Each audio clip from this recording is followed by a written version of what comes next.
तो question number 2 हमें दिया गया है कि पूर्णांकों के निम्नलिखित युग्मकों के एलसीएम और एचसीएफ ज्ञात कीजिए। मतलब हमें इस क्वेश्चन में एलसीएम और एचसीएफ निकालने हैं और इसके बाद हमसे बोला गया है कि इनकी जांच कीजिए। मतलब हमें जो भी हमारा आंसर आएगा उसको हमें चेक भी करना होगा कि आंसर हमारा वेरीफाई कर रहा है या फिर नहीं। तो वो हम किस टाइप से करेंगे कि दो संख्याओं का गुणनफल इक्वल एलसीएम इनटू एचसीएफ। ठीक है, तो इस वाली कंडीशन से मतलब ये वाला फॉर्मूला हमें लगा के हमें अपने आंसर की जांच करनी है। मतलब आंसर को हमें वेरीफाई कराना है कि आंसर जो हमने निकाला हुआ है वो इक्वल आ रहा है या फिर नहीं आ रहा है। तो ठीक है, हम अपना पहला जो मतलब हमारा पहला पार्ट है हम इसको सॉल्व करेंगे। फर्स्ट पार्ट कौन सा है भाई, देखो तो 16 एंड 91। तो 16 और कौन सा 91, दोनों का हम क्या निकाल देंगे। तो सबसे पहले निकालेंगे हम मतलब इनके हम सबसे पहले करते हैं देखो भाई फैक्टर्स हम अलग अलग करेंगे। अलग अलग करने से हमें एक फ़ायदा होता है, अलग अलग करने से हमें क्या रहता है, एक फ़ायदा रहता है। एक फ़ायदा कौन सा कि हम वहाँ से एलसीएम भी फाइंड कर सकते हैं और एचसीएफ भी फाइंड कर सकते हैं। मतलब हमें एक ही जगह से एक ही बार में दोनों चीज़ें आसानी से मिल जाएंगी। तो इसलिए हम इनके फैक्टर्स मतलब इनके जो गुणनखंड रहेंगे वो अलग अलग करेंगे। तो 16 और 91 क्या करेंगे भाई, तो 91 के पहले कर ले रहे, ये 7 से कटेगा, 7 बन जा 7 और बचा 2 3 जा 13 बन जा 13। बात क्लियर हुई, ठीक है भाई। ऐसे करके 16 को तो 2 से 2 8 जा, 2 से 4 जा, 2 से 2 2 जा और 2 से 2 बन जा। बात क्लियर।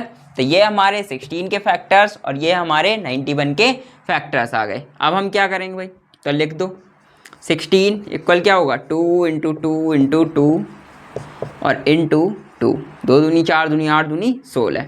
इसके बाद 91 के देखो भाई, तो 91 के क्या रहेंगे 13 इंटू 7। आप आगे पीछे लिख सकते हो, इससे कोई भी मैटर नहीं करता है कि नहीं है वो हमने 7 पहले लिख दिया या फिर 13 बाद में लिख दिया, ऐसा कुछ नहीं होता।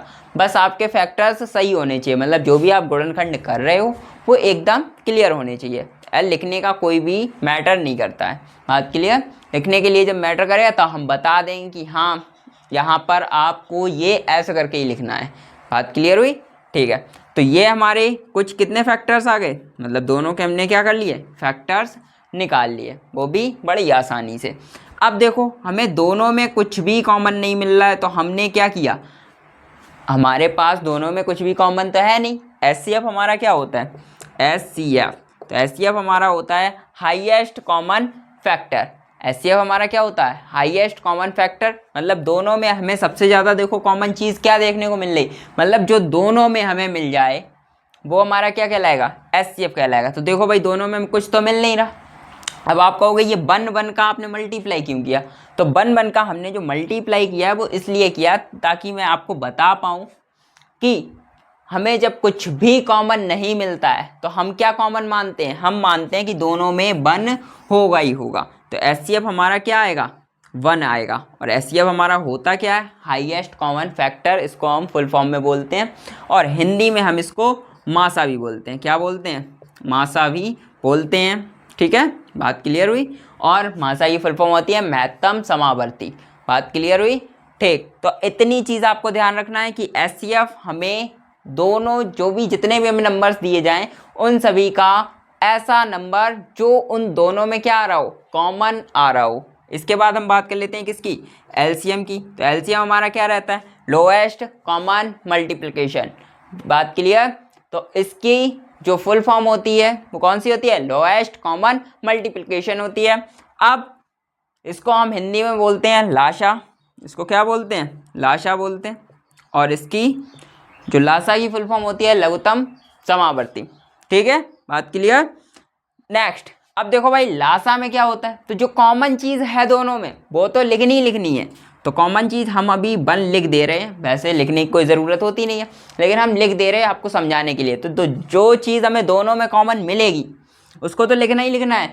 इसके साथ साथ जो चीज़ें बच गई हैं उन सबको भी नोट डाउन करना है। तो यहाँ देखो भाई क्या रहेगा, तो 2 इंटू टू कितने टाइम है 2, 2 4, तो 1 2 3 और 1 4, इसके बाद 7, इसके बाद 13।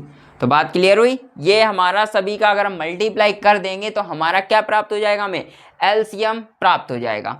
अब आगे चलते हैं, तो एलसीएम हमें निकालना है ना, तो हम क्या करेंगे भाई, देखो 13 सत्ते 91, 91 दूनी कितना होगा 182, ठीक है। अब उसका हम मल्टीप्लाई कर देंगे किसके साथ, 2 दूनी 4 दूनी 8, तो 182 का मल्टीप्लाई 8 के साथ, तो 8 दूनी 16 और 8 8 64 और 1 65 और 8 8 हुआ और 6 14।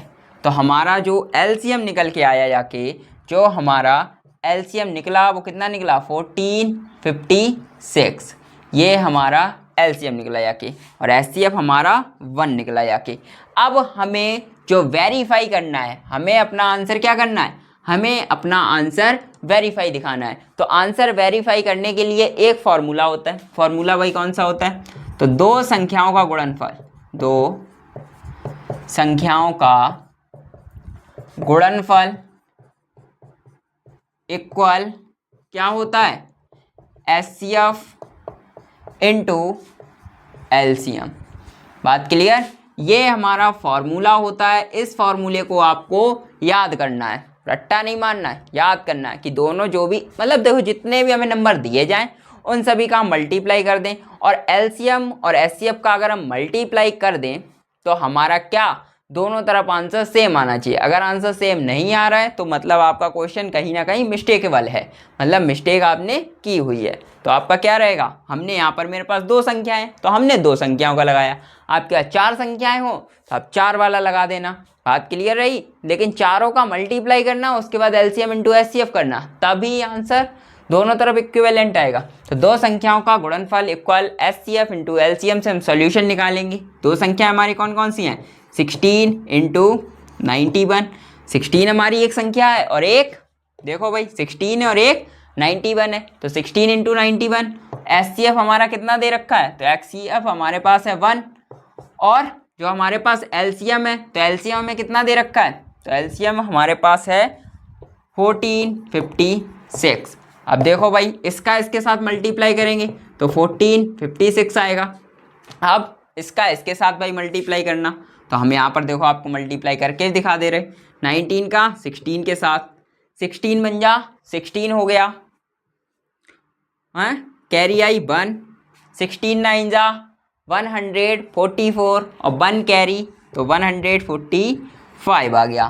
देखो भाई तो हमारा दोनों तरफ जो आंसर आया है वो कैसा आया है, दोनों तरफ आंसर हमारा सेम है। तो कहने का मीन्स है कि जो बात हमने आपसे कही हुई थी कि दोनों संख्याओं का क्या गुणनफल और एलसीएम इंटू एचसीएफ, अगर आंसर सेम आ रहा है, आंसर दोनों साइड सेम आ रहा है, तो आपका जो आपने एलसीएम एचसीएफ निकाला है वो एकदम क्लियर है। तो ये बात हमने क्या कर दी, प्रूव कर दी। हिंदी में लिखेंगे भाई इति सिद्धम, और अगर आप इंग्लिश में हैं तो लिख दें भाई प्रूव्ड।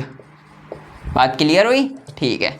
तो ये क्वेश्चन हमारा प्रूफ हुआ। अब हम बात करेंगे इसके सेकंड पार्ट की।